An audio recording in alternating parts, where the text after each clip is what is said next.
Esta generación, Pablo McKinney, ha aprendido más palabras por el internet que por su madre. Hola, muy buenas noches, muy buenos días, donde quiera que estén, en los Estados Unidos o en República Dominicana. Si nos ven en el sábado por Colorvisión o el domingo por TV Quisqueya en Estados Unidos o cualquier día, en cualquier momento, en nuestro canal de YouTube que es ese. Yo decía el otro día que el fantasma que recorre el mundo no es el del comunismo, sino el de una reforma fiscal impostergable. Y lo cierto es que la incertidumbre es un sentimiento muy dañino y negativo. A nadie le gusta la incertidumbre y creo que el gobierno está perdiendo un tiempo precioso en esto de presentar al país su propuesta de reforma fiscal. Es una propuesta de reforma fiscal que está más que justificada y lo sabe la oposición, porque los gobiernos anteriores, ambos, los del PLD Medina o el PLD Verde Fernández, pues lo intentaron e hicieron mutis por el foro. ¿Qué pasa? Ya la situación se ha ido agravando con el paso de los años y ya es prácticamente inevitable. Pero el gobierno está en un amagar y no dar, escuchando. Esta semana hubo una conferencia magistral muy buena del ministro de Hacienda, pero ¿dónde estuvo el punto? Bueno, en que el ministro Vicente presentó los montos que necesita el gobierno y en dónde gastaría esos 110.000 millones. Habló de seguridad ciudadana, transporte público, salud, recapitalización del Banco Central, sector eléctrico y ayuntamientos, entre otros. Ahora, lo que no tocó, y no lo podía tocar porque esas deben ser palabras del presidente, fue a quiénes, dónde, en cuáles sectores se van a buscar esos 110.000 millones de pesos. Y ahí está el meollo del asunto, a partir de algo que es importante, que el gobierno debe tenerlo bien claro.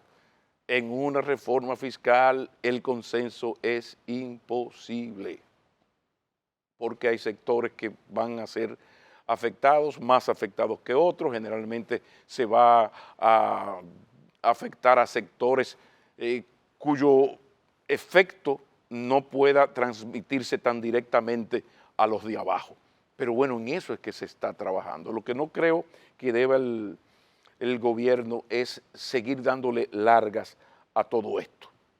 Yo creo que es tiempo de que haya ya una propuesta definitiva y entender el gobierno que es mucho mejor hacer esta reforma ahora, en paz, con estabilidad política y macroeconómica, donde el gobierno va a tener 1 año y medio, 2 años para ver los frutos positivos de esa reforma y cosecharlos en un 2028.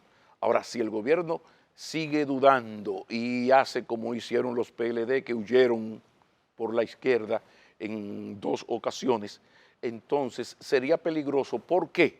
Porque el presidente y su gobierno tendrían que tomar la decisión de hacer una reforma fiscal ya contra las cuerdas, cuando los numeritos no den espacio a otra cosa que no sea hacer eso. Entonces sí sería lamentable y terrible para el presidente Abinader y su gobierno que esto se realizara en el 2027. ¿Por qué? Porque en el 2028 estaríamos todavía golpeados, recibiendo los efectos negativos a corto plazo que tiene toda reforma fiscal. Es decir, que al país, al gobierno, al presidente le conviene que se haga esta reforma, que el gobierno, posiblemente presionado por los diferentes sectores, ya no va a ser la reforma inicial, que se pensaba en equilibrar las cuentas nacionales para lo que se necesitan, no 110, sino 250, 300.000 millones de pesos. Pero ante la realidad se bajó a 110.000 millones de pesos, minutos más, minutos menos. En fin, de lo que tiene que tener claro el gobierno es que esto de la reforma fiscal es como una muela infectada que tiene un acceso y hay que hacerle una endodoncia, un tratamiento de canal. Bueno, Duele, sí, claro, molesta y mucho. Con y sin anestesia no importa. No, puede ser el doctor García Fernández que la haga, no importa, es muy molesto. Ahora usted tiene que hacerse esa endodoncia porque si no le va a dar una septicemia y se va a morir. Entonces yo creo que es un buen momento para que el gobierno dé ya las puntadas finales y cuanto antes, yo sé que no será la próxima semana, pero sí podría ser el lunes en 8, el próximo lunes en 8, en unos 10, 12 días, y presentar finalmente esta reforma fiscal que como ustedes saben, y como es normal, la oposición va a pescar en río revuelto. Pero lo importante es que el gobierno haga lo que tenga que hacer y que transcurridos los 2 años se comiencen a ver los efectos positivos de esa reforma, que fue lo que le pasó al doctor Balaguer con lo que hizo en el 91 y 92, aquellas reformas que fueron las que le permitieron 3 años después decirle a Leonel Fernández, le estoy entregando el avión en la pista, adelante. Entonces, ojalá que esto ya se haga. Hay lo peor que hay es la falta de información, porque cuando yo no tengo información, posiblemente me la invento o creo mentiras. Entonces es mejor que cuanto antes haya una absoluta transparencia y el gobierno diga esto es lo que hay, explique cuáles sectores van a ser afectados y por qué y de qué manera se van a proteger sectores fundamentales y sobre todo a los más pobres. Así que ojalá que iniciemos este tratamiento de canal cuanto antes. Miren, después de un comentario como este, creo que lo más correcto es que vayamos a la pausa y nos sometamos a terapia. El país necesita terapia y para eso hay que hablar de salud mental con un gran intelectual de la conducta humana, el psiquiatra Héctor Guerrero Heredia, que nos va a consultar, porque después de ver lo que nos espera, más nos vale que un profesional de la conducta nos ayude explicándonos qué podemos hacer para encontrarle sentido a la vida a partir y a pesar de lo que nos espera a corto plazo. Vámonos a la pausa y ya regresamos, no se vayan muy lejos.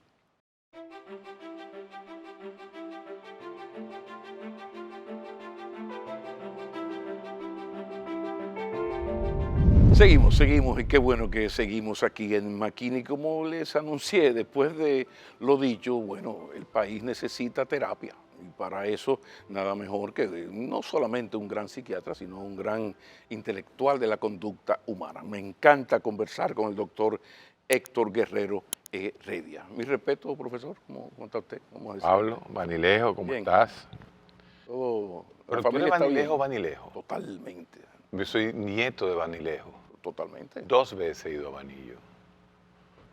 Sí. Comenzamos mal. Sí, yo lo sé. Sí. Yo lo sé. Lo que pasa es que tenemos el soma parecido. Pero Guerrero... No, Guerrero por todos lados. Guerrero, Cabral, Pimentel. Pero era abuelo. ¿Y por qué esa distancia?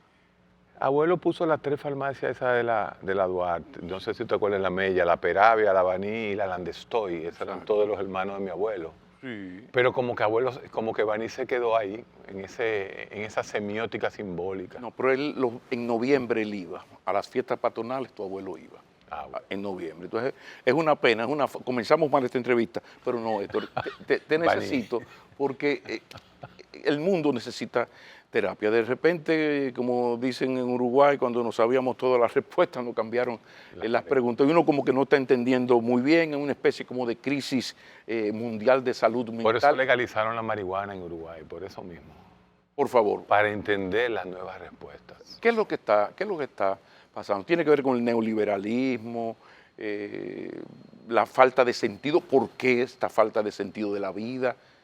O el relativo bienestar, porque nunca habíamos sido menos pobres que ahora. Claro, el bienestar es uno de los principales problemas. Hay bienestar y hay una desaparición del otro. Cuando el otro desaparece, desaparece la empatía. Cuando el otro desaparece, desaparece la comunidad. Eso viene desde Levinas, ese filósofo que habla del otro ya.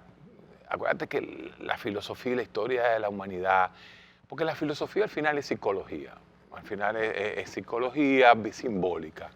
Pero cuando desaparece el otro a través de tu celular y tú te conviertes, o sea, el primer ensayo transhumanista que tiene la humanidad es nuestro celular. Nosotros vivimos a través, ya el celular es un apéndice de nosotros. ¿Tú te acuerdas de la película de Stanley Kubrick? Cuando el mono coge el palo y descubre que le parte el cráneo al otro con el palo, dice, no, yo soy el más poderoso.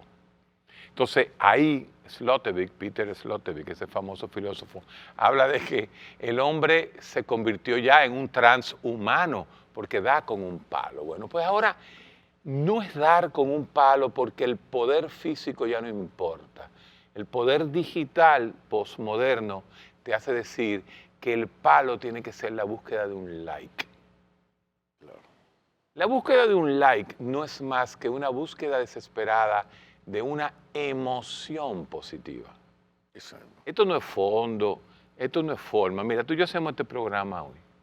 Y si cuando tú sales por ahí o yo salgo por ahí, tropezamos y nos estrellamos ahí, y alguno de los camarógrafos nos filma, la caída tuya se va a ver 5.000 millones de veces más que el fuñido programa que estamos haciendo tú y yo. Porque el fondo no va para aparte, sino que la emoción. Entonces, ¿qué sucede? Al tú ser parte de tu celular, de tu pantalla, la pantallización de la realidad, tú pierdes la empatía con el otro. Ya tú no eres nadie, tú eres un individuo. Okay. ¿Y hacia dónde va Las patologías. un mundo con estas características innegables? Porque la estás hablando con luz, ¿no? Sí. ¿Hacia dónde va? Porque esta es una realidad insoslayable, ¿no? Hay dos teorías. Está la teoría nihilista de Mark Fisher con el aceleracionismo, de que nosotros vamos a terminar, ¿no?, en un mundo totalmente disperso en las redes, porque estamos dispersos en las redes. Y hay otros más al estilo Eric Fromm, con el miedo a la libertad, donde va a haber una autolimitación de esto. Un Sodoma y Gomorra. O sea, falta tocar el fondo, falta es tocar el fondo. Estamos tocando un fondo que en un momento dado hay que decir, no, hay que revisarse de nuevo. Fíjate que ya los franceses en la Silicon Valley, lo que crean los celulares, no le permite a los hijos de los empleados de Silicon Valley usar el iPad hasta que tengan 4 años. ¿Tú me estás entendiendo? De Bourdieu, ese famoso neuropsicólogo francés que planteó que vivimos ya la sociedad de los idiotas, porque estamos viviendo la sociedad de idiotas, te dice, espérate, hay que volver al abacochino, a sumar y a restar. ¿Por qué? Porque el mundo se tiene que autolimitar. Pero también hay algo que llama la atención. Nunca como ahora, la ignorancia siempre ha existido. Ahora, lo que llama la atención en el mundo de hoy es que nunca como ahora la ignorancia había sido tan celebrada. O sea, ahora la afrenta es la inteligencia. Siempre ha sido celebrada, porque todas las sociedades celebran religiones y no hay nada más ignorante que la religión, excúsame. Pero la realidad es que lo que sea es transparentizado y horizontalizado. Yo vengo aquí y te digo, y te menciono a Levinas, después de 41 años estudiando, que tengo 41 años estudiando, ¿no?, en las universidades, y viene un patá por el suelo influencer y menciona de que lo que yo estoy diciendo es un disparate, y la mitad le cree a él y 10% me crea a mí. A donde voy, Héctor, es que hay un reconocimiento de la ignorancia.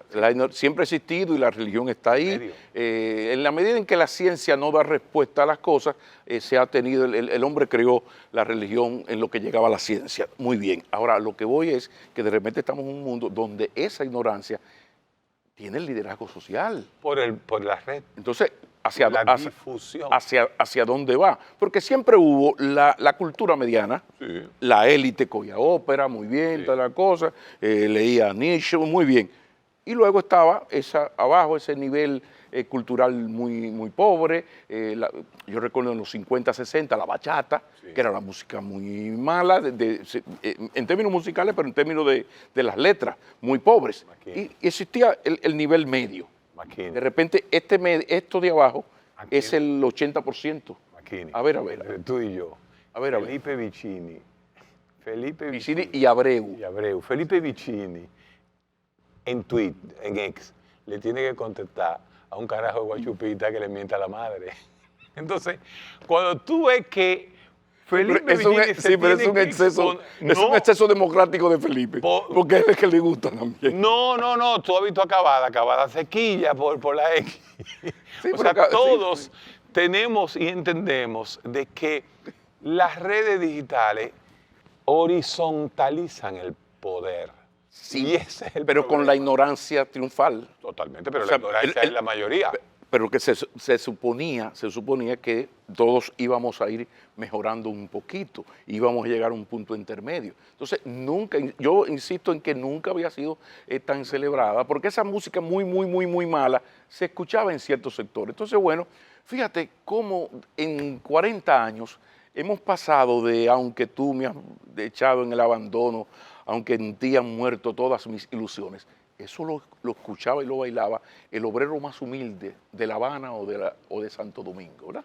El gran traicionero de eso que hay que fusilar se llama Juan Luis Guerra. Después de esos 50, 60 años después, lo que consume la inmensa mayoría no es aquel son de Matamoros, no, es algo que no se puede citar aquí, por respeto a los oyentes. Tú en Baní oías son de Matamoros, pero yo en la capital oía Led Zeppelin.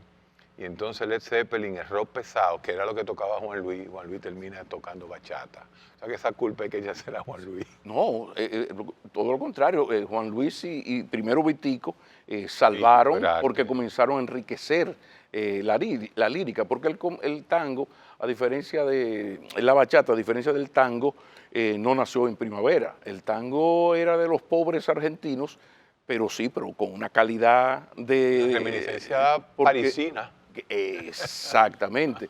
Pero ahí a Víctor y a Juan Luis hay que hacerle todo el reconocimiento. Pero yo insisto, ahora, ¿qué puede hacer ese padre que nos está escuchando, que le toca criar a sus muchachos? ¿Qué se puede hacer desde el punto de vista de la psiquiatría? Lo primero que hay que preguntar es si ese padre es padre. Porque ese mismo padre de 32 años tiene las mismas necesidades, la misma pantallización, la misma superficialización que el hijo. Yo creo que el problema ya del mundo no es la segunda generación, sino la tercera generación. Aquí la generación de idiota más grande, como diría de Murgué, es la de 40 a 30. Porque fue que vivió la transición, comenzó con BlackBerry y terminó con el inteligente. El estudio Flynn, que se hizo por más de 80 años, decía que cada década el individuo aumentaba su IQ. Su IQ porque había más... índice de inteligencia más o menos. El índice de inteligencia porque había más forma de aprender. Tú y yo, lo único que sabíamos de la Torre Eiffel era lo que decía la enciclopedia Cumbre, o la enciclopedia Barça, o si tú eras rico, la británica. Sí, pero la británica la tenían los ricos. En el barrio nada más había una casa donde había... Donde Felipe había visitado. Donde Felipe estaban toditas. Y entonces, yo recuerdo que la británica estaba donde Juan Basanta, el hijo de Milagro. Entonces, íbamos a estudiar allá, pero entonces teníamos todos la misma información. Pero teníamos la misma información real, estructural, Torre Eiffel, Cuatro Patas, la guerra, la famosa feria de comercio, todo eso. ¿Qué pasa? Que ahora tú le dices a un muchacho en el colegio, Torre Eiffel, y hay tanta hiperinformación sobre la Torre Eiffel que hay una carajita que te va a hacer un video de las tuercas de la Torre Eiffel. Y otro te la va a hacer de dónde se trajo en Alemania la fibra con que se hicieron los cables. Al final, ese niño te va a explicar los cables de la Torre Eiffel y no va a tener ni puta idea de qué es la Torre Eiffel. Bienvenido a la hiperinformación que no te da fondo. Entonces, ¿qué es lo que tenemos? Tenemos a un mundo disperso en información, no en conocimiento. Pero también ahí tocaste algo que no te lo voy a dejar pasar y quiero que hablemos después de la pausa de este aspecto. Y es que efectivamente antes, salvo las élites y aquellos colegios pocos de alto nivel, todos íbamos a la escuela y el Colegio Calazán no le llevaba mucho al buen, Santa al buen Teresita, liceo La de Baní. Salle, a Loyola. O sea, éramos más o menos, todos estudiamos con Bardor. Porque todos estudiamos con Bardor y entonces, La Cumbre. Entonces había un sentido que comenzaste por ahí, Sí. lo que pasa es que te desvié, de lo comunitario. O sea, tú rico, yo menos rico, el otro pobre, pero yo tenía, en mi liceo de Baní, yo estudiaba con primos míos con muy buena situación económica y tenía a Aníbal, mi mejor amigo, que era de Pizarrete, que iba y venía pidiendo bolas todos los días. Pero se le daba bola. Entonces había sentido de lo comunitario. Totalmente. Entonces, ¿qué nos está pasando? Después de la pausa vamos a hablar de la posibilidad del rescate, si es rescatable el sentido de lo comunitario. Después de la pausa.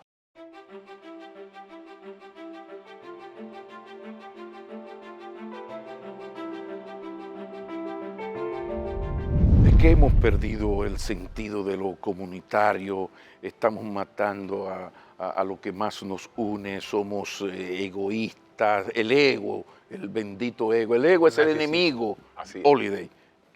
¿Cómo rescatar? ¿Qué podemos hacer entonces? Por favor. Hubo un excelente ensayo entre Slavoj Žižek y Byung-Chul Han. Y Slavoj Žižek, dentro de su mundo paranoide, dijo algo que fue a misa. Las comunidades del este, o sea, los chinos, salieron más rápido de la pandemia, los coreanos, porque tienen un sentido de comunidad. Byung-Chul Han te plantea y te dice, porque Byung-Chul Han es surcoreano, pero escribe y piensa en alemán, porque se fue a Alemania. Entonces, Byung-Chul Han dice que no, que el individualismo al final, la libertad del hombre va a mejorar. Óyeme, donde gotearon como cucaracha a la gente en el COVID fue en Italia, en Francia y en Nueva York, donde estaban las comunidades. Ahí fue donde el trauma, yo como médico, ahí el trauma que hubo. Entonces, definitivamente la colectividad tiene que hacer una revisión, pero no es la revisión marxista, gramsciana o de la época del siglo pasado, ¿no? Es una nueva religión. Fíjate, Pablo, que tú estás viviendo el primer momento de la historia donde por primera vez la derecha es cool. Ser de derecha es cool, man. Ahora. Y el quedado el de izquierda. Y el quedado, el pájaro, es el de la izquierda. Sí. Porque que los izquierdos nada más están en pájaro y en droga y en aborto. Ese es el criterio. Sí. Y ahora tú ves a un tigre, a un M loco, porque es un M loco como Milei, siendo un ídolo. Y tú ves que Buchanan está viviendo sus 7 años de fama. De gloria, sí. Gloria. Los 15 minutos de fama. No, porque se va a caer. O sea, la cárcel donde están los 40.000 que él metido, no, le va a quedar chiquita al hoyo para donde va él. Pero eso es dialéctico.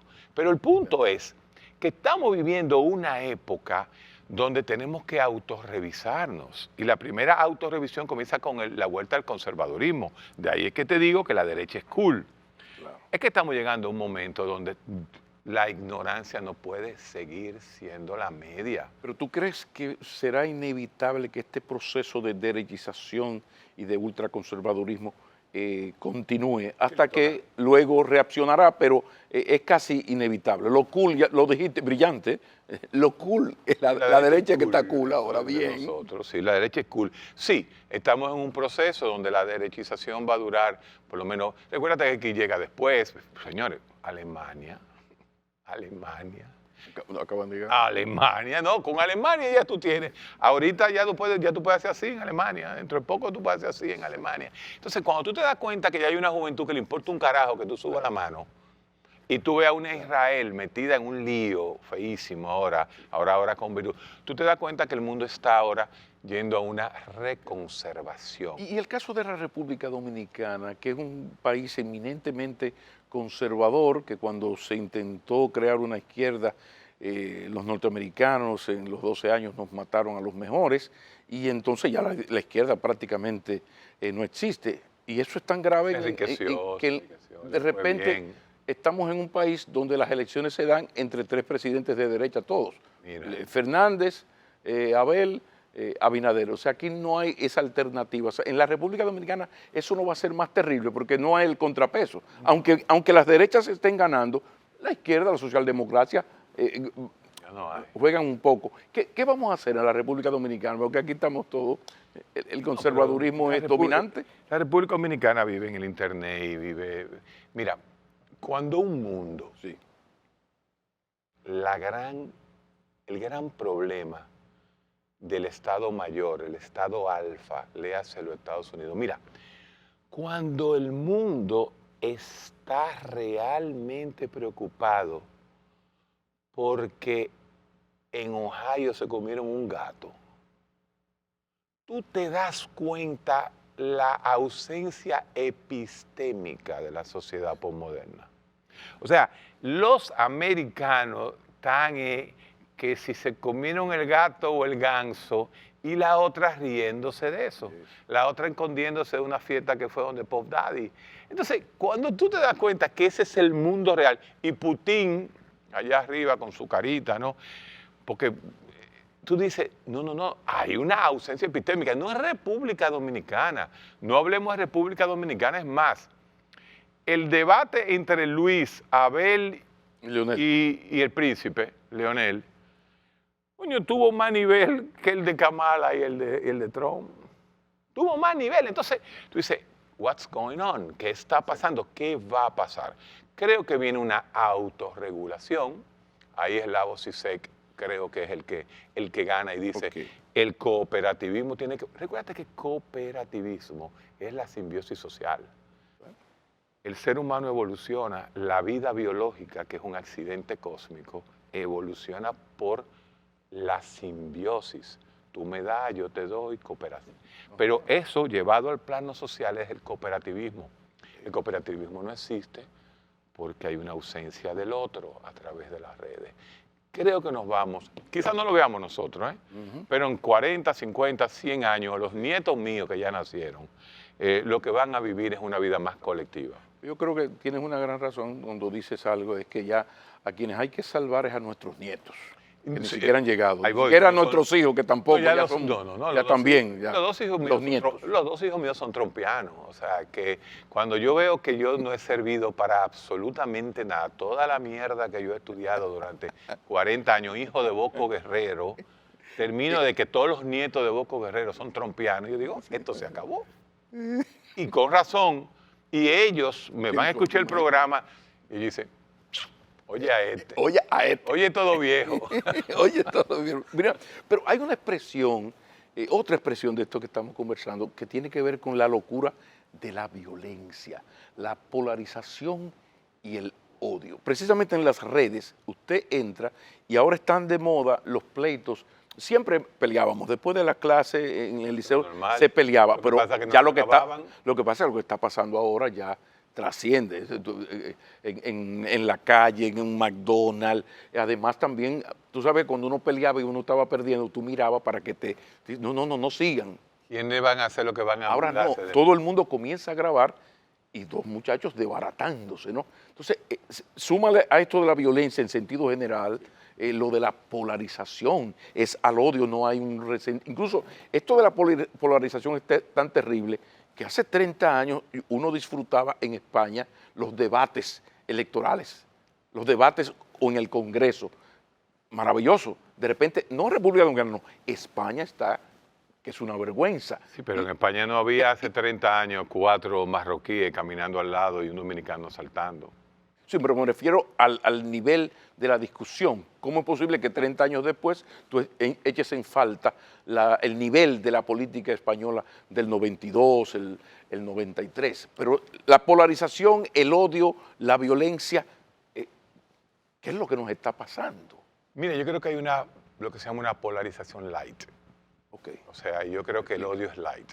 El odio es light. Hay un libro famoso de Enrique Rojas, que habla del hombre light. Sí.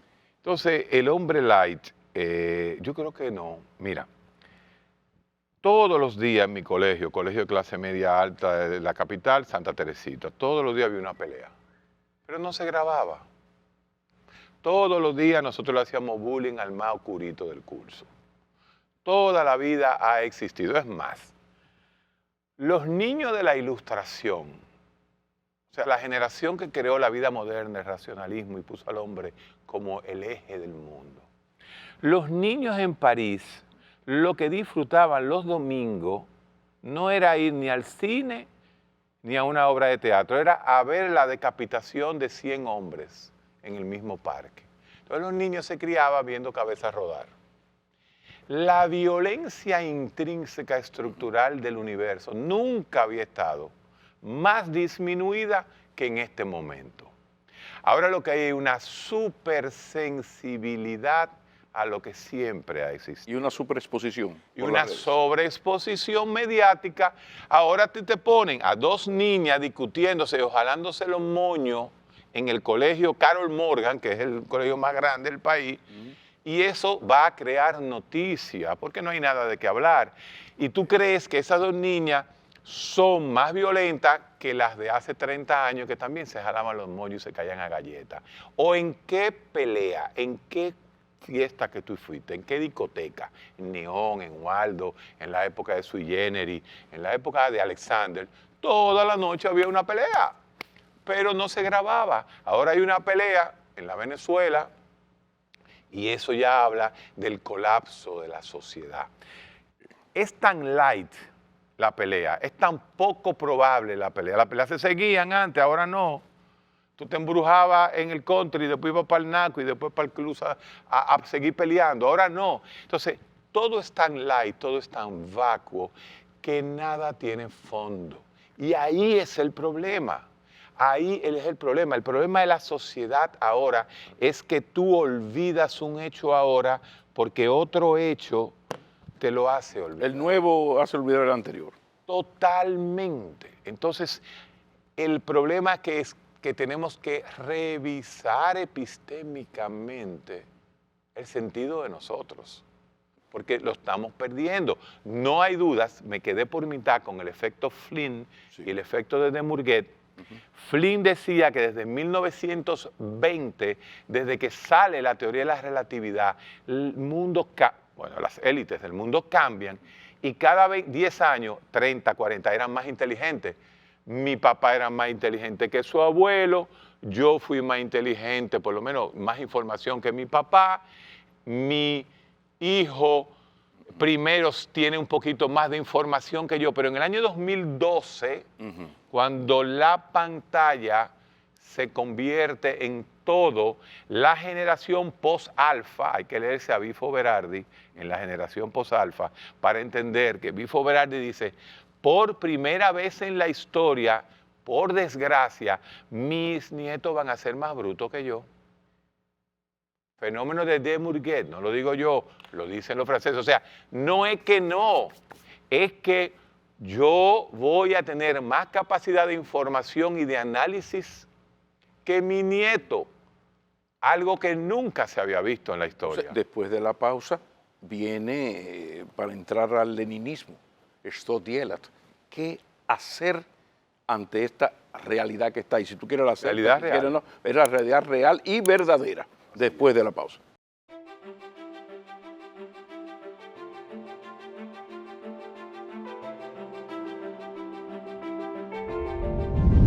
Entonces, ¿qué hacer, Héctor Guerrero Heredia? ¿Qué hacer ante esta realidad real y verdadera? ¿Qué podemos hacer? El primer Wittgenstein en el Tratado Lógico Filosófico decía: de lo que no sabes hablar debes callar. El hombre es su lenguaje. La extensión de tu inteligencia se debe al lenguaje que tú tengas. Por ejemplo, tú puedes hacer rap mejor que un rapero. Dice, ¿cómo así? Oh, mira, yo te doy 2 tragos de romo y te digo a ti, ponte a rapear. Y tú, si yo te digo, ponte a rapear con un puerco, tú me dices, yo voy a usar la palabra puerco, cerdo, cochino, pig, lo voy a decir en inglés, chancho, lechón. Fíjate que tú tienes 6 palabras para decir puerco, cerdo. Esta generación, Pablo McKinney, ha aprendido más palabras por el internet que por su madre.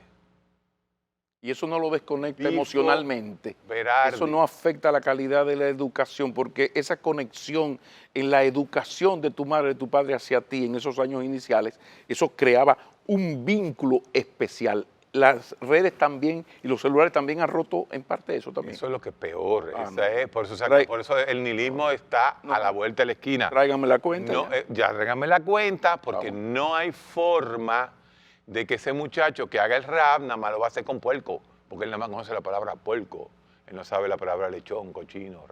Entonces, no hay forma de que haya un cambio social. Por eso, la trampa del posmodernismo es enfrentar la dictadura digital de Amazon y del Internet frente a la famosa dictadura disciplinaria de Foucault, la sociedad disciplinaria. Yo te tenía que dar un golpe para controlarte. Ahora no hay que hacerte nada porque tú te autocontrolas, porque no tienes la capacidad dialéctica de pensar. Y no es, por eso el gobierno no es el culpable. También el miedo al aislamiento. Yo quiero estar donde están todos para no sentirme un tipo Pero raro. físicamente aislado, todos estamos juntos en las redes, Claro. no físicamente. Tú hablaste de la generación Ikioki de los japoneses. En uno de sus pequeños libros, Byung-Chul Han, La desaparición del Eros, te dice claramente, es que ya no hay morbo, es que ya no hay una minifalda, es que los muchachos te encueran a una mujer insinuación. y ponen en el holograma hacer lo que tú quieras. Yo quiero ver a una mujer con un animal, yo quiero ver a una mujer con 10 mujeres. Se pierde el Eros, se pierde la vida, se pierde la esencia, se pierde el otro. Y así como Vuelvo a Lenin, ¿qué hacer? Lo que nos queda de vida y lo que le queda a nuestras hijas en lo que llegan los nietos. ¿Qué hace? Porque uno como que atrapado y sin salida, como la película. Lenin, tú sabes que Lenin era retardado mental, ¿verdad? El IQ de Lenin no era muy para allá, el de Lenin principalmente. ¿Qué hacer? La poesía es la gran división entre el animal y el artista.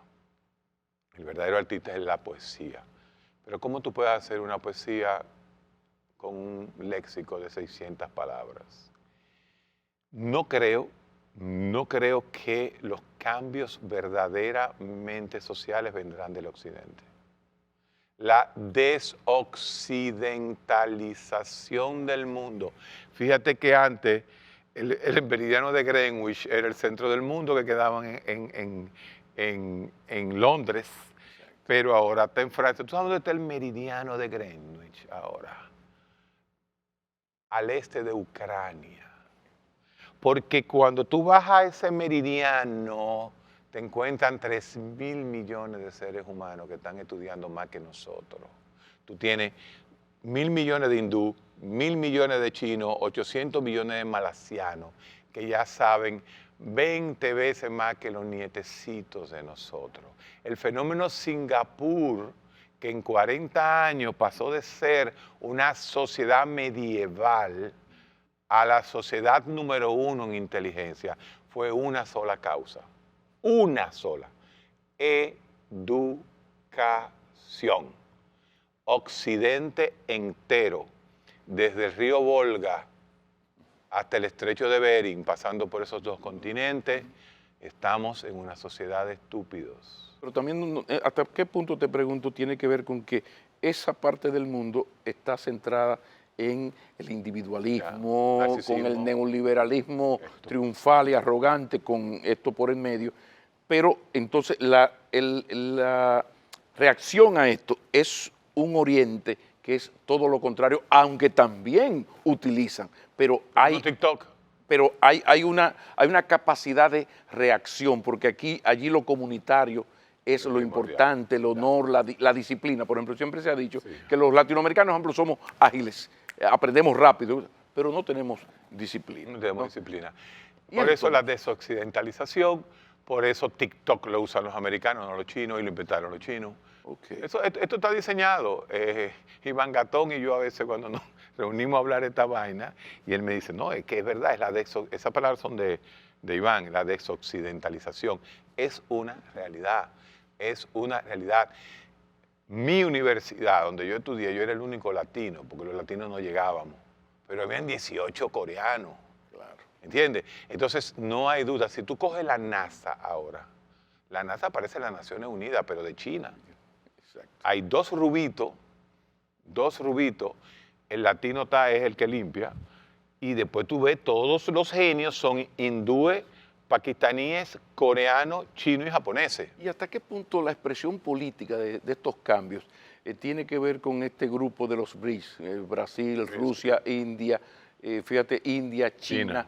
O sea, un poco como que dentro de los BRICS, Oriente tiene como el liderazgo. Entonces el mundo filosóficamente va hacia allá, pero también políticamente, porque ya Europa no es lo que era y Estados Unidos tiene una decadencia como la que estamos viendo. Lo único que en el BRICS tienen los brasileños es la caipiriña y la carne. Después le dejan todo lo demás a los hindúes y a los chinos.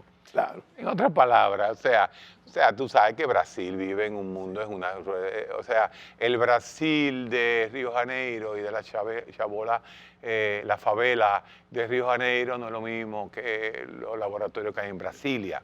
O sea, el gap. Sí. No pero te hay en menciono ninguna parte. los BRICS para hacer la expresión política de todo esto, pero el liderazgo está China, Rusia, incluso si tú quieres metes un poco hasta Irán. Pero ¿hasta qué punto el mundo tarde o temprano girará hacia la filosofía? Y lo hablábamos fuera del aire. ¿Hasta qué punto la filosofía, que es el origen de la psicología, sería como, incluso ahora se está Origen de viendo, todo. mucha gente está haciendo maestrías en filosofía? Sí, hemos... Juan, el doctorado tuyo tiene mucho de Sí, por ahí filosofía. anda, Juan Ariel pero- Jiménez Sí, sí. también está estudiando, un economista del nivel de Juan Ariel de Harvard. Nosotros tenemos, Ricardo y yo tenemos 12 años haciendo el programa de filosofía y antes nos decían que éramos dos locos. Ahora nos dicen dos locos, pero estamos más acompañados. Siempre hay un grupo que está haciendo eso, pero no damos abasto. Mira, te digo quién es una sintomatología. El psiquiatra siempre tiene que buscar un síntoma clínico si se va a meter en el mundo social. Porque los psiquiatras sufren, nuestro amigo, yo tengo un amigo tuyo psiquiatra, que él sufre ser más sociólogo que psiquiatra. No, búscale un tema psiquiátrico a la... No, porque todos los psiquiatras caemos en el mundo de la sociología. Búscate un síntoma psiquiátrico en el globo terráqueo. Hablamos de desoccidentalización. Ve, tumba Maduro. Túmbalo, ve. Tumba Maduro. Entonces, si tú te das cuenta que ese pedazo, como diría Deleuze y Guattari, esa máquina deseante de Maduro, no lo han quitado, papá. No lo han quitado porque lo que tú acabas de decir, el BRICS, no lo han quitado. A ese lo tumba cualquiera. Hay un bounty de 100 millones de dólares que lo primero que lo quisieran quitar son los 100 cubanos que los rodean. Ahí está Maduro todavía. Entonces tú dices, el mundo va a cambiar en los últimos 10 años y se va a acabar la hegemonía occidental, definitivamente. ¿Y hasta qué, ya finalmente, hasta qué punto lo más recomendable sería que volviéramos a aquel libro de Víctor Frank sobre En Busca? Es el hombre en busca de su sentido. O sea, ¿hasta qué punto quizá lo más recomendable es que cada quien busque en el estoicismo, en la filosofía, pero de qué manera hemos terminado entendiendo y debemos entender que cada quien debe buscarle un sentido a su vida fuera de esa realidad que no podemos evitar? La búsqueda del propósito no es fundamental para resistir a lo que a la generación nuestra y a la anterior y a la posterior se le ha echado encima. Mira, Maslow, ese economista inglés, creó las pirámides de Maslow. La pirámide de Maslow, sí, sí, sí. Entonces tú dices a veces, la ignorancia es felicidad. Los problemas del carbonero no son los problemas de Felipe, que lo hemos mencionado 3 veces en este programa. No son los mismos problemas. Entonces, el hombre piensa para crear lo que en semiótica se llama significante. Exacto. En el hombre, el animal ve la carne aquí y su único significante de la carne es irla a comer. El hombre crea un significante la carne, crea un significante el restaurante, y ese otro significante se convierte en una novia, y la novia se convierte en sexo. El hombre es el único animal que piensa para crear significantes. Y definitivamente tenemos una generación occidental imposible de expandir el significante en más de 2 palabras. Siempre que usted pueda, léase a los estoicos, que ayuda mucho, profesor. Es otra gran trampa. Héctor Guerrero, ese es el tema del próximo programa. El estoico es una gran trampa. Tenemos En que... Amazon lo que le importa es que tú compres, y entonces el estoicismo no te hace pensar. Óyeme, estamos terminando con el inicio de la próxima conversación. Héctor Guerrero Heredia nos ha acompañado. Sean felices y hacen familia mucho mejor, porque aún nos queda la palabra. La palabra.